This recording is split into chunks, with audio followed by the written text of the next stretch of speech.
Class 10th biology. Students, आज का question है रंध्र कहाँ पाए जाते हैं, इनकी संरचना तथा कार्य का सचित्र वर्णन करो।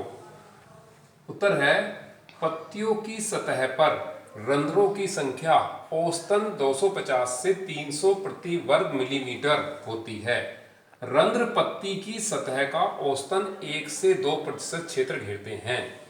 रंध्र की संरचना को बताने से पहले हम आपको ये पत्ती का संरचना दिखा रहे हैं। पत्ती में रंध्र कहाँ पाए जाते हैं? पत्ती की जो निचली सतह है ये यहाँ पर रंध्र पाए जाते हैं, नीचे के सिरे पर। सूर्य का प्रकाश पत्ती पर पड़ता है तो रंध्र खुल जाते हैं। अब इस रंध्र की संरचना के बारे में बात करते हैं। रंध्र रक्षक या द्वार कोशिकाओं से घिरे होते हैं। यहाँ एक रंध्र की संरचना दिखाई गई है।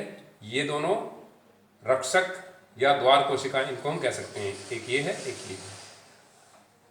द्वार कोशिकाएं रंध्र के खुलने तथा बंद होने की क्रिया पर नियंत्रण रखती हैं।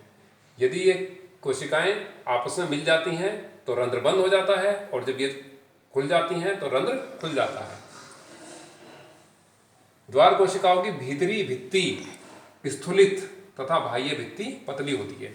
यहाँ देखेंगे ये भीतरी भित्ति है, ये कुछ मोटी है, और ये बाहरी भित्ति है, ये पतली है। इस तरह से ये मोटी है, ये पतली है। द्वार कोशिकाओं में हरित लवक पाए जाते हैं। ये बीच बीच में हरित लवक दिखाए गए हैं, और इनके बीच में केंद्रक होता है।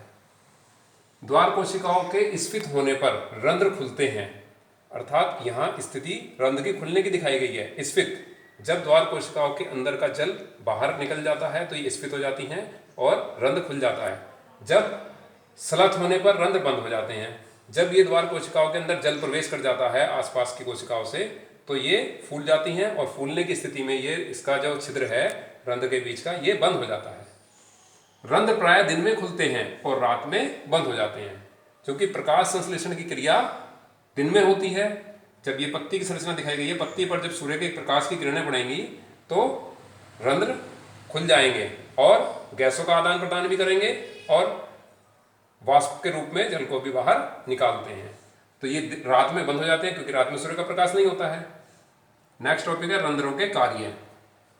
रंध्रों द्वारा कार्बन डाइऑक्साइड तथा ऑक्सीजन गैसों का आदान प्रदान होता है।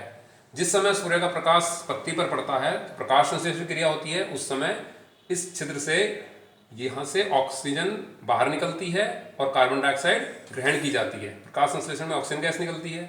और जबकि रात्रि के समय जब सूर्य का प्रकाश नहीं होता है तो कार्बन डाइऑक्साइड गैस को ये बाहर छोड़ते हैं और ऑक्सीजन गैस को ग्रहण करते हैं, यानी कि जीवधारियों की तरह ही श्वसन करते हैं रात के समय पौधे। सेकंड पॉइंट है रंध्रों द्वारा वाष्पोत्सर्जन होता है। जड़ के द्वारा पौधा जल को सोख लेता है और वो जल पत्तियों तक आता है। पत्तियों में प्रकाश संश्लेषण में भोजन के निर्माण की क्रिया होती है, और कुछ अतिरिक्त जल को यहाँ से वाष्प के रूप में बाहर छोड़ दिया जाता है। तो इस तरह से अतिरिक्त जल को वाष्प के रूप में वायुमंडल में चली जाती है जल की मात्रा। तीसरा कार्य रंध्रों की संख्या तथा स्थिति वाष्पोत्सर्जन की दर को नियंत्रित करती है। यदि किसी पत्ती में रंध्र की संख्या ज्यादा है तो वाष्पोत्सर्जन की क्रिया भी ज्यादा होगी। जिस तरह से इस पत्ती में नियमित दिखाए गए हैं, चारों तरफ फैले हुए हैं, तो ज्यादा होगी। इसके विपरीत यदि कोई मरुस्थलीय पौधा है, जैसे कि नागफनी का पौधा है, मरुस्थल में पाया जाता है, तो उसमें रंध्रों की संख्या कम होती है। अर्थात यदि हैं भी तो वो बीच में धसे हुए हैं पत्ती के, ताकि वहां से जल की मात्रा बाहर ना निकले, और इसी कारण वो कम जल में भी, मरुस्थल में भी नागफनी उग जाती है। जबकि जो यहाँ की वनस्पति है वो बहुत ज्यादा वाष्पोत्सर्जन करते हैं, और गर्मी के दिनों में पौधों को लगभग दूसरे तीसरे दिन जल की आवश्यकता पड़ती है। Thank you.